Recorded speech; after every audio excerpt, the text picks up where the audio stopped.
छोटे दोस्त, आप क्या खाते हो? मैं अपनी मम्मा की तरह हरी हरी घास खाता हूँ। घास? क्या घास का स्वाद आपको अच्छा लगता है? मैंने तो कभी घास नहीं खाई। तो फिर आप पक्षी क्या खाते हैं? हम दाना खाते हैं। मैं अपनी मम्मा की तरह दाना खाती हूँ। इसका मतलब जो चीज़ हमारी माँ खाती है, हम बच्चे भी वही चीज़ें खाते हैं। अच्छा दोस्त, कल मिलेंगे। अब मैं जाती हूँ। गुड़िया अपने नए दोस्त मेमने से मिलने के बाद अपने घर चली जाती है। मम्मा, मम्मा पता है, आज मेरी दोस्ती मेरी तरह के एक छोटे से बकरी के बच्चे से हुई है। बकरी का बच्चा, उसका घर कहाँ है? वो कहाँ रहता है? मम्मा, हमारे घर के पास पीपल के पेड़ के नीचे रहता है वो मेरा दोस्त और उसकी मम्मा। दूसरे दिन माँ बकरी और उसका बेटा छोटा मेमना घास खाते खाते दूर निकल जाते हैं। नदी के ऊपर एक पुराना ब्रिज था। जब वो माँ बेटा उस ब्रिज से गुजरने लगते हैं तो वो ब्रिज टूट जाता है और वो दोनों माँ बेटा बहती हुई नदी में गिर जाते हैं। मेरे बच्चे, घबराना नहीं, मैं बचा लूंगी अपने बेटे को। दोनों माँ बेटा तेजी से नदी में बहते चले जा रहे थे। माँ बकरी किसी भी तरह अपने बेटे को किनारे तक ले आती है और उसे नदी से बाहर निकाल देती है, मगर खुद नदी की तेज लहरों में बह जाती है। छोटा बच्चा अपनी माँ को खुद से जुदा होते हुए देख रहा था। मम्मा, मम्मा, मेरी मम्मा, कोई मेरी मम्मा को बचा ले। मगर देखते ही देखते माँ बेटे का खुशियों भरा जीवन दुखों से भर जाता है। रोता हुआ मेमना अपनी माँ के बिना ही वापस चला जाता है। दोस्त, क्या हुआ? तुम क्यों रो रहे हो? मेरी मम्मा नदी के तेज पानी में बह गई। मेरी मम्मा उससे बिछड़ गई है। बहुत बुरा हुआ, ये तो बहुत बुरा हुआ। मम्मा कहती है इस नदी में गिरने वाला कभी नहीं बचता। छोटे दोस्त, आप चुप कर जाएं, हम कल आपकी मम्मा को ढूंढने जाएंगे। गुड़िया अपने घर वापस चली जाती है। बहते बहते माँ बकरी जंगल की दूसरी दिशा में पहुँच जाती है और एक टूटे हुए पेड़ में फंस जाती है। किसी भी तरह माँ बकरी खुद को बचा लेती है और वो नदी से बाहर निकल आती है। रोती हुई माँ बकरी इधर उधर देखती है। ये जंगल उसके लिए नया था। कालू, देखो देखो, वो बकरी रो रही है। लगता है दूसरे जंगल से आई है। अगर हम उस बकरी को अपने घर ले जाएं, तो हमें मुफ्त में दूध पीने को मिलेगा। हाँ कालू, तेरी बात तो ठीक है। दोनों कौवे बकरी के पास जाते हैं। बकरी बकरी, तू रो क्यों रही है? क्या हुआ है? हम माँ बेटा नदी में गिर गए थे और मैं अपने बेटे से बिछड़ गई हूँ। चिंता ना करो बकरी, तुम चिंता ना करो। तुम हमारे साथ हमारे घर में आओ और हम तुम्हारी मदद करेंगे तुम्हारा बेटा ढूंढने में। ऐसे कौवा और कौवी बकरी को घर ले जाते हैं। रात हो जाती है। बकरी बकरी, हमें बहुत भूख लगी है। क्या तुम अपना दूध हमें दे सकती हो? हाँ, आपने मेरी मदद की है। आप मुझे अपने घर लाएं, मैं आपको अपना दूध जरूर दूंगी। कौवा एक गिलास लेता है और बकरी का दूध निकाल लेता है। अब तुम सो जाओ बकरी, इस जंगल में एक जालिम शेर भी रहता है।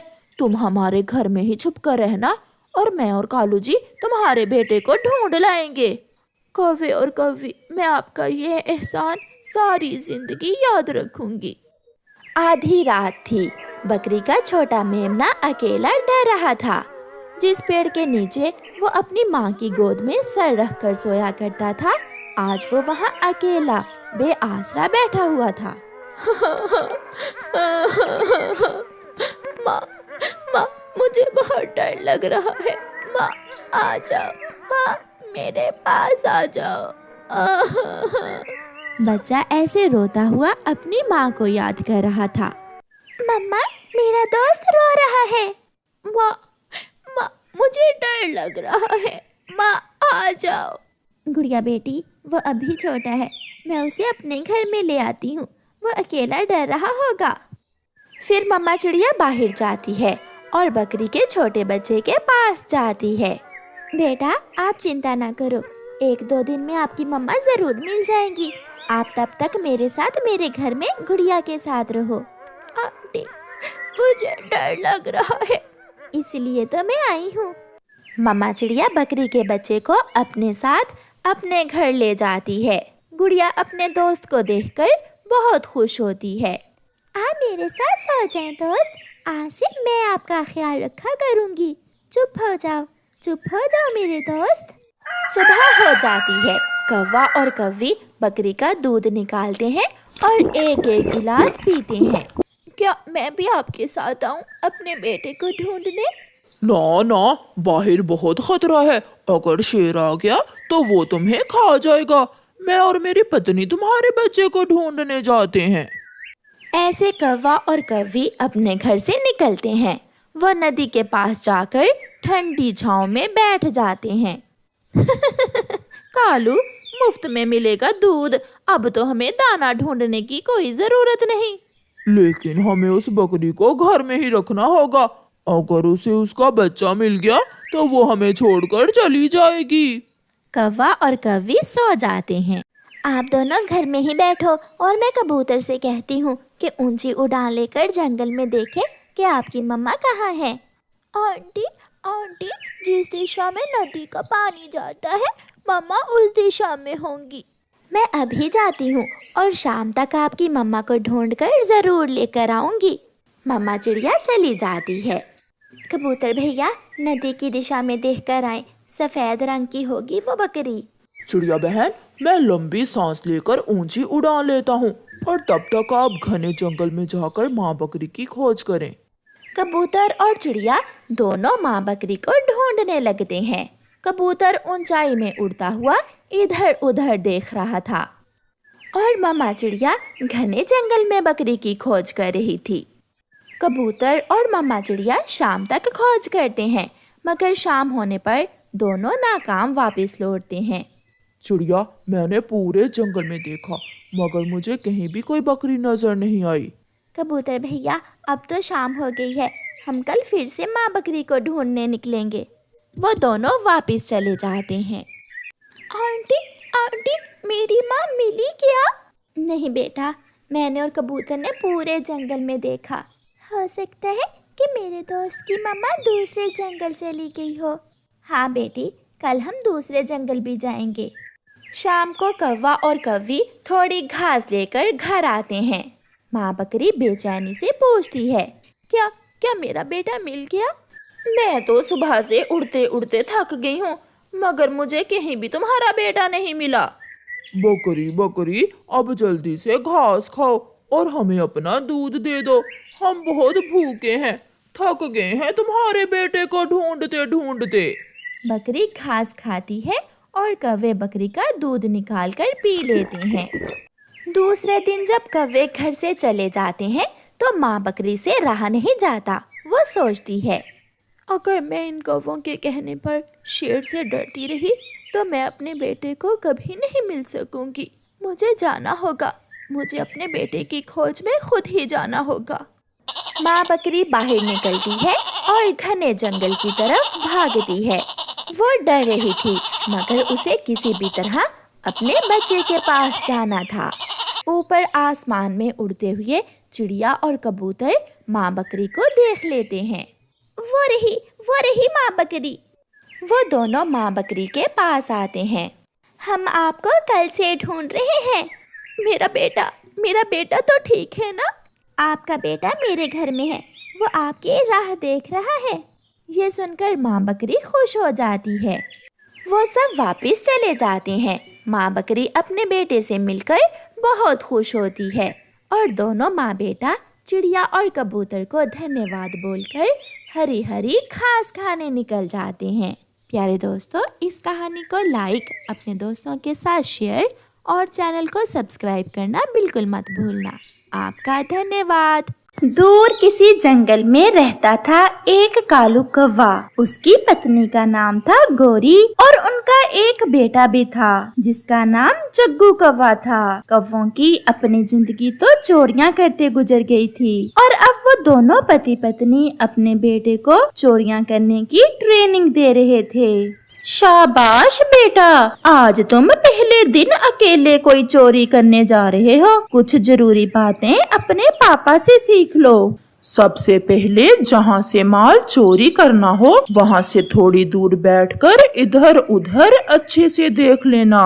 पापा मुझे जाने दें, मैं आपसे बड़ा चोर बनूंगा, मुझे सब पता है। सुनो तो बेटा, और जब चोरी कर लो तो पीछे देखे बिना भागना है। और मम्मा अगर कोई देख ले तो फिर? इसीलिए तो पीछे मुड़कर नहीं देखना। फिर कव्वे और कव्वी का बेटा पहले दिन चोरी करने जाता है।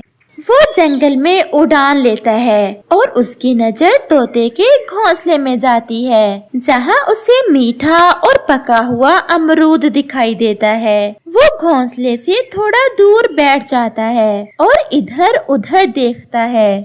लगता है यहाँ कोई भी नहीं है, मौका अच्छा है। और फिर वो सीधा तोते के घोंसले में जाता है। जग्गू कौवा तोते का अमरूद उठाकर भागने ही वाला था कि वहाँ तोता भी आ जाता है। ठहरो जरा, रुको, मैं देखता हूँ तुम कौन हो, चोर कहीं के। परंतु जग्गू वो अमरूद उठाकर भाग जाता है और तोता भी उसका पीछा करता है। फिर क्या था, जग्गू कौवा आगे आगे और तोता उसके पीछे पीछे। जग्गू जवान था, इसलिए तोता उसे पकड़ नहीं पाता और थक कर एक पेड़ पर बैठ जाता है। कमबख्त, मेरी आंखों के सामने ही मेरा अमरूद चुरा कर ले गया और मैं पकड़ न सका चोर को। फिर वहाँ चिड़िया आ जाती है। अरे तोते भैया, आपकी सांस क्यों फूली हुई है? सब ठीक तो है ना?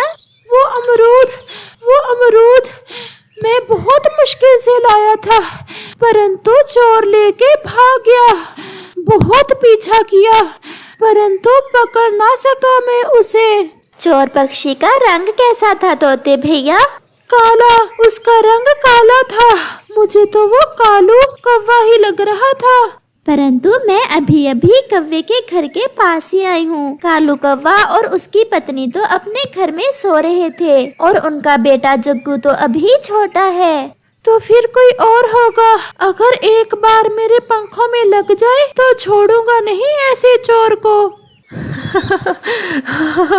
मम्मा तोता मेरे पीछे भागा और मैंने आपका ट्रिक यूज किया।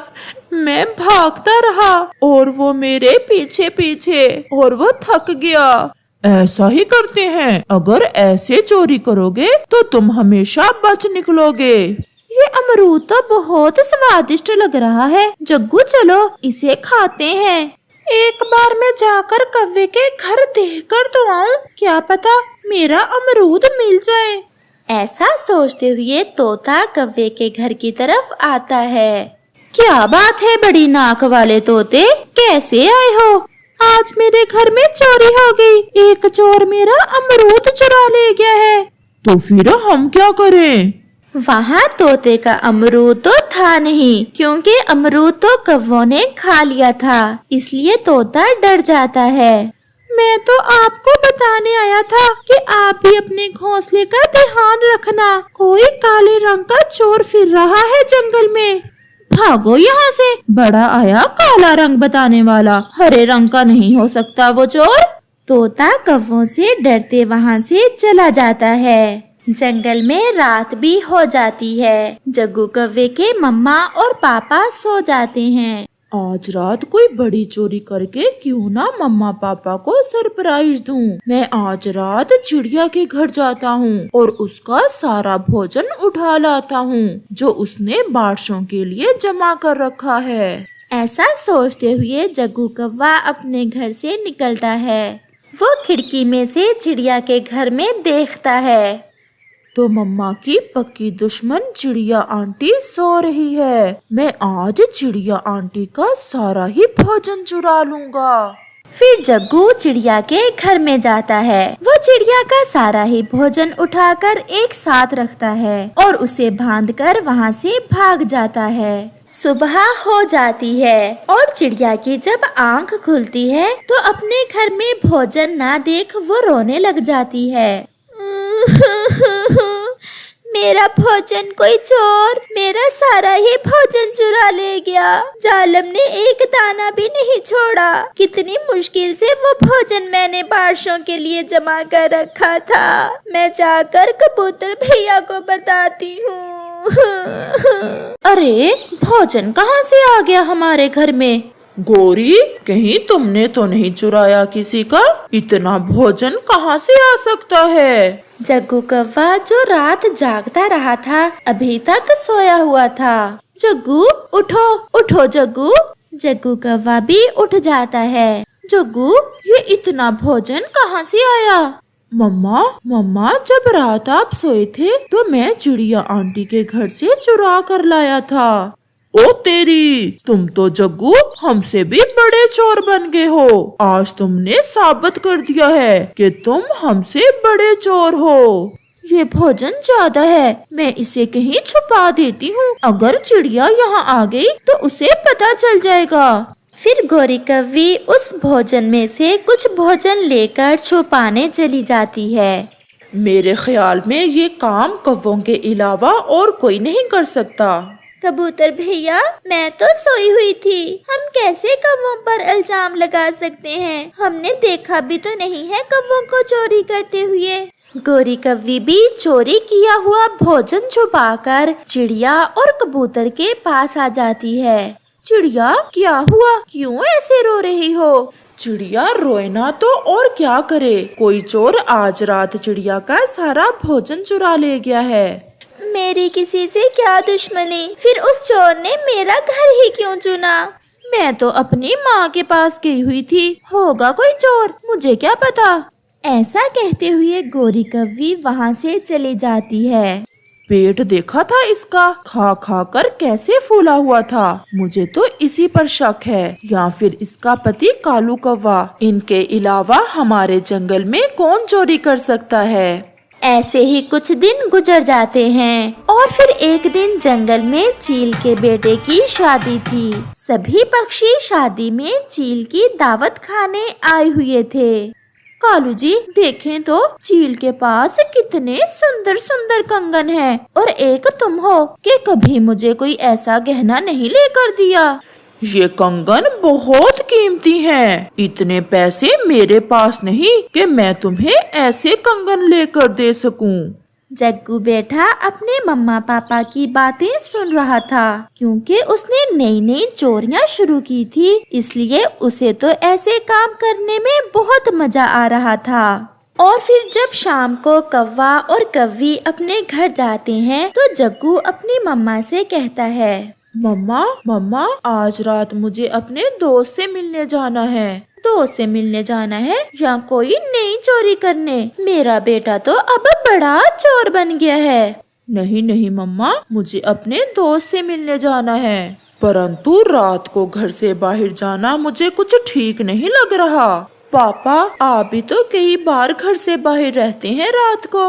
ऐसा कहते हुए जग्गू कौवा वहाँ से चला जाता है। कुछ चलने फिरने दो मेरे बेटे को, मौज कर ले, यही तो दिन है आजादी के।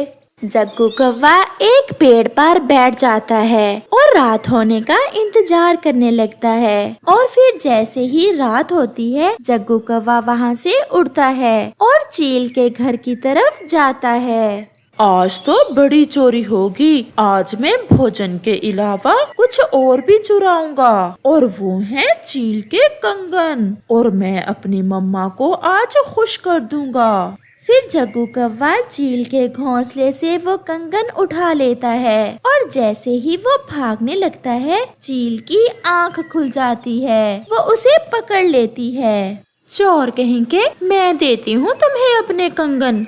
सुबह हो जाती है और चील पुलिस को बुला लेती है और जग्गू को पुलिस के हवाले कर देती है।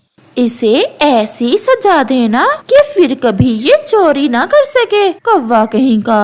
और फिर पुलिस उसे जेल ले जाती है।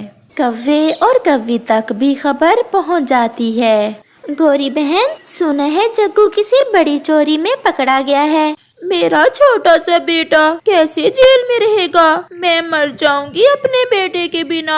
ये सब तो हमें उस समय सोचना चाहिए था जब हम उसे चोरी करना सिखा रहे थे। जब चिड़िया का भोजन वो चुरा कर घर लाया था तभी हमें उसे समझाना चाहिए था। मुझे तो उसी समय पता चल गया था, परंतु मैं खामोश रही। और अब देखो गोरी और कालू, आपके कारण आपका बेटा जवानी जेल में ही काटेगा।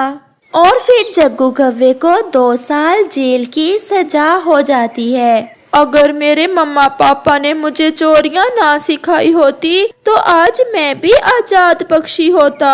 और फिर कव्वे और कव्वी को समझ आती है कि मम्मा पापा की बुरी प्रशिक्षण की सजा उनकी संतान को भुगतना पड़ती है। अपनी संतान को ऐसी प्रशिक्षण दे जिससे वो अच्छी जिंदगी गुजार सकें, ना कि ऐसी प्रशिक्षण जिससे उनकी जिंदगी कैद में गुजरे। इस कहानी के कल वाले भाग में आपने देखा कि कैसे कालू कव्वा बुढ़ापे में एक कव्वी से इश्क करने लगता है और वो शैतान कव्वी कैसे कालू कव्वे को अपने जाल में फंसाती है। चिड़िया बहन, अगर कुछ घर में खाने को है तो हमें दे। कालू तो आज फिर घर में कुछ नहीं लाया। वो तो रास्ते में ही एक पेड़ पर बैठ गया था और मेरे साथ चनों की फसल में भी नहीं गया। मैंने कहा तो गुस्सा करने लगा। न जाने कुछ दिनों से कालू को क्या हो गया है, पहले तो वो ऐसा ना था। ये ले गोरी बहन, चनों के कुछ दाने हैं, ये आप और आपका बेटा खा लेना। फिर गोरी कव्वी वो चने लेकर अपने घर लौटती है। जंगल में रात भी हो जाती है। गोरी और उसका बेटा वो चने खाकर सो जाते हैं, परंतु कालू कव्वा तो गुलाबो कव्वी के ही सपने देख रहा था। उसे तो नींद भी ना आ रही थी। फिर आधी रात को कालू कव्वा सो जाता है। अगर मेरी चोंच तेज है तो तुम्हारे भी पंख बहुत सुंदर हैं। और रंग कितना काला है मेरे सुंदर कालू का।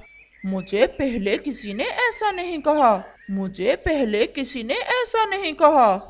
गोरी और उसका बेटा जग्गू कालू का शोर सुनकर जाग जाते हैं। जग्गू, ये तुम्हारे पापा को क्या हो गया है? कालू जी उठें। ये क्या, आप सपने में उल्टी सीधी बातें कर रहे हैं? सपना? मैं सपना देख रहा था। फिर कालू कव्वा चुप करके सो जाता है। दूसरे रोज कालू कव्वे को तो कुछ ज्यादा ही जल्दी थी। गोरी, मैं जा रहा हूँ। मुझे दूसरे जंगल के तोते ने बुलाया है। मैं शाम को देर से आऊँगा और तुम अपना और जग्गू का भोजन ढूंढ कर ले आना।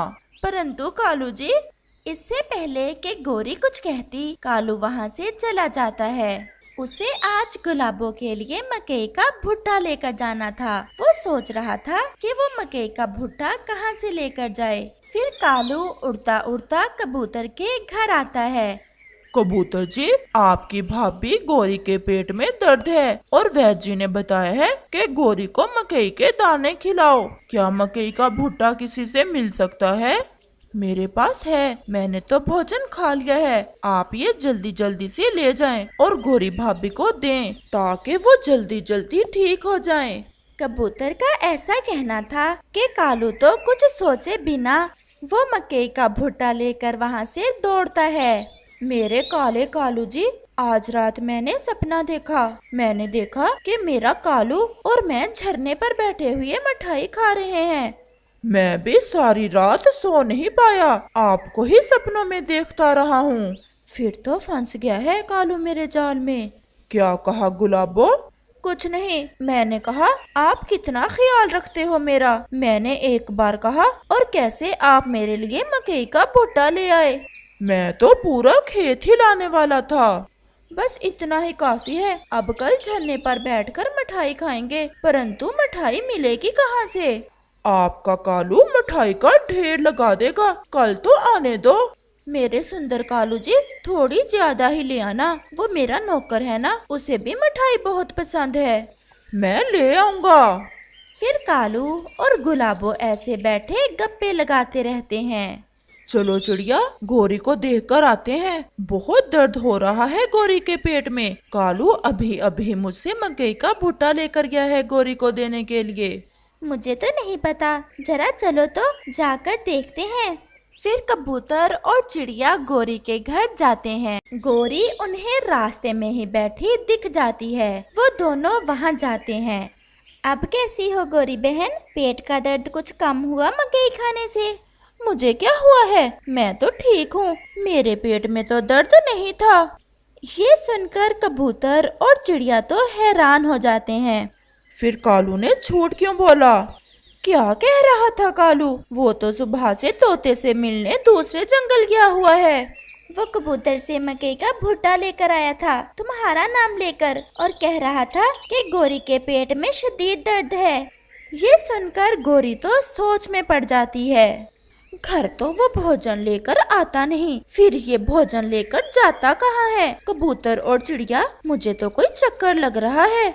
अगर ऐसा कुछ है तो गोरी बहन, कल हम सारा दिन नजर रखेंगे कालू पर और देखेंगे कि कालू रोज तरह तरह के भोजन लेकर कहाँ जाता है। फिर वो सब वहाँ से चले जाते हैं। अब शाम होने वाली है, अब आप जाएं, कहीं आपकी पत्नी को शक न हो जाए। मैं नहीं डरता अपनी पत्नी से, मुझे तो बस आपसे डर लगता है कि कहीं मुझे छोड़ न देना। अभी तो शुरुआत है हमारे प्यार की, आगे आगे देखना कालू जी, मेरे गहरे काले कालू जी, कितना मजा आएगा जब हम मेरी माँ वाले जंगल जाएंगे। वहाँ जाकर दरिया पर ठंडे ठंडे पानी से नहाएंगे। फिर शादी कर ले हम, मुझसे अब तुमसे दूर नहीं रहा जाता, सारी रात नींद नहीं आती। इतनी भी क्या जल्दी है? मैं भगा दूं अपनी पहली पत्नी को अगर आप कहें तो। ना ना, अभी ऐसा ना करना, अभी 2-4 दिन रुक जाओ, फिर मैं बताऊंगी तुम्हें जब उसे भगाना होगा। अच्छा, कल झरने पर बैठकर मिठाइयाँ खाएंगे और अपने प्यार को मीठा करेंगे। फिर तो मैं इतनी मिठाई ले आऊंगा, मेरी गुलाबों का जी भर जाएगा मिठाई से। ये तो कल ही देखेंगे। फिर कालू वहाँ से चला जाता है। गुलाबों का पति भी पीछे छुपा हुआ था, वो भी कालू को जाते देख आ जाता है। ज्यादा हंस हंस कर बातें ना किया करो उस बुढ़े कव्वे से। वो बुढ़ा कल मिठाइयाँ लाएगा, मेरे लिए और मेरे नौकर के लिए भी।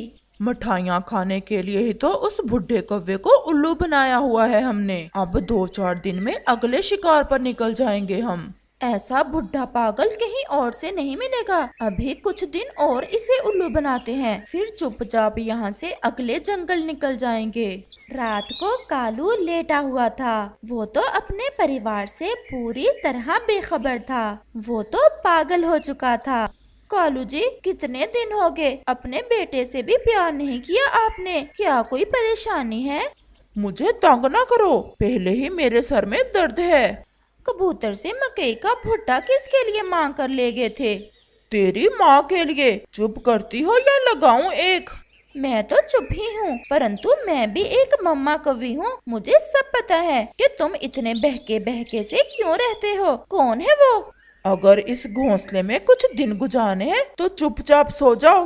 गोरी कव्वी चुप कर जाती है और सो जाती है। जैसे ही सुबह होती है, कालू कौवा उठता है और कुछ बोले बिना घर से निकलता है। गोरी भी कालू के पीछे ही उड़ती है। कबूतर और चिड़िया भी गोरी के इंतजार में ही थे, वो भी गोरी के साथ कालू के पीछे जाते हैं।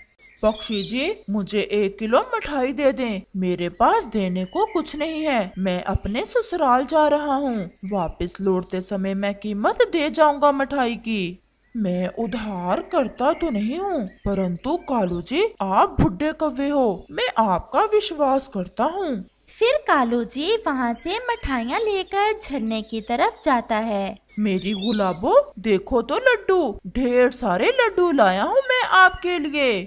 मेरा तेज चोंच वाला काला कौवा कैसे मेरी हर इच्छा पूरी करता है। और आज इस नौकर को क्यों साथ ले आई हैं आप? कहा था ना कि इसे मिठाइयाँ बहुत पसंद है, इसी शौक में मेरे साथ चला आया। कबूतर, गोरी कव्वी और चिड़िया भी वहाँ आ जाते हैं। तो इस मनहूस के लिए आजकल पागल बने फिरते हो? अपनी उम्र देखो और काम देखो, एक बेटा है इस कव्वे का और तुम कल की बच्ची। शर्म करो जो अपने पिता की उम्र के कव्वे से इश्क करती फिर रही हो तुम। चुप चुप कर जाओ, अगर मेरी गुलाबों को कुछ कहा तो जान से मार दूंगा। मेरी गुलाबो, शर्म करो, तुम्हारी बेटी जैसी है वो। और कव्वी बेटा, आपने भी ना सोचा ऐसी घटिया हरकत करते हुए। सब चुप करके मेरी बात सुनो, आपको सब पता चल जाएगा। आप बताएं कि इसकी उम्र है ऐसे इश्क लड़ाने की? पंखों में इसके जान नहीं है। और ये जो मेरे साथ है मेरा पति है, हमारा तो काम है ऐसे बुढ़े पागल कौवों को उल्लू बनाना। गुलाबो, ये आप क्या कह रही हैं अपने गहरे काले रंग वाले कालू से? चुप कर जा ओए बुड्ढे। और चिड़िया, मैं इस कव्वी आंटी से बात नहीं करूंगी, ये गुस्से में है। ये आपका बुढ़ा कौवा तो अपनी पत्नी को कब से घर से निकाल देता, मैं नहीं रोका इसे। नहीं विश्वास तो पूछ लो। बोल ओए बुढ़े आशिक। चलो पति जी चलें, अब यहाँ खेल खत्म हुआ, किसी और को जाल में फंसाते हैं। ऐसे वो गुलाबो कव्वी वो मिठाइयाँ उठाती है और अपने पति के साथ चली जाती है। कालू जी चलो अब घर चलें। सुबह का भूला अगर शाम को घर आ जाए तो उसे भूला नहीं कहते। आप सब मुझे माफ कर दें, मैं बहुत शर्मिंदा हूँ, मैं भूल गया था। अच्छा अब बस करो, चलो जग्गू घर में अकेला है। फिर कालू कव्वे को एहसास होता है कि अपने घर परिवार से जो प्यार मिलता है वो बिना किसी लालच के होता है और वो अपने परिवार से प्यार करने लगता है।